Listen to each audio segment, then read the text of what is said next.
Hi, Kevin Coop here, and this is FaceTime with the Content Guy. And this morning what I'd like to do is draw your attention to a piece I read in the Wall Street Journal a little while ago, and it was all about consumer consumption habits. But in this case, the thing that they're talking about, what people are consuming, is words. And what they're doing is consuming a lot more of them on their smartphones.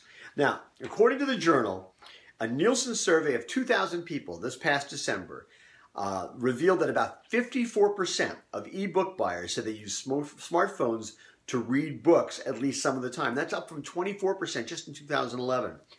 And the number of people who read primarily on their phones has risen to 14% in the first quarter of 2015, up from 9% in 2012. And that's extraordinary. I don't know about you, but I find myself reading more and more on this little puppy.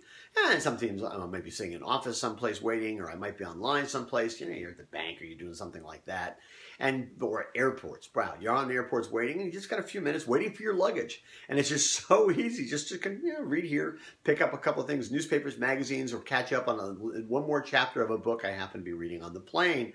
Generally reading like on an iPad or something like that. And it's great because it syncs back and forth. So I'm always going to the last place that I had read. I find myself doing that more and more, and clearly a lot of people are doing the same thing. And it may get even more convenient in the future because publishers are starting to think about how can they redesign books that are read on mobile devices like these so it's more conducive to the experience and takes advantage of the fact that it's a different kind of media consumption experience. You can maybe express words, sentences, ideas in different and complementary ways in a way you just can't do on paper. And that's really smart as well.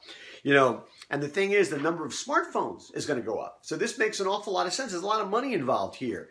Again, from the journal, some 64% of American adults now own a smartphone, up from 35% in 2011. And Forrester Research projects that smartphone subscribers in the U.S. will number 80.8 of the population by 2019. It's only 5 years away. And my experience is always that these things happen a lot faster, not slower than you would expect. Listen, there are some people who are going to rail against this trend. They say, oh my God, it's the death of the book, or it's the death of the newspaper, the death of the magazine. I love the tactile experience. And listen, I love those tactile experiences too. But words are words, and sentences are sentences, and thoughts are thoughts. And whether they're expressed electronically or they're expressed on a piece of paper doesn't really matter in terms of how the import that they have, the resonance that they have. You know, forms and form are not as important as the ideas being expressed. I think they're all going to survive long term, but obviously the percentage of people who are using these things to consume those ideas is going up and up. And listen, to answer the next question, yes, we're working on a way to make morning newsbeat more conducive to the mobile experience. A lot of you read it on mobile. Occasionally somebody will say, hey, could you make it a little bit better? We're working on that right now. Anyway, that's what's on my mind this Thursday morning. And as always, I want to hear what's on your mind.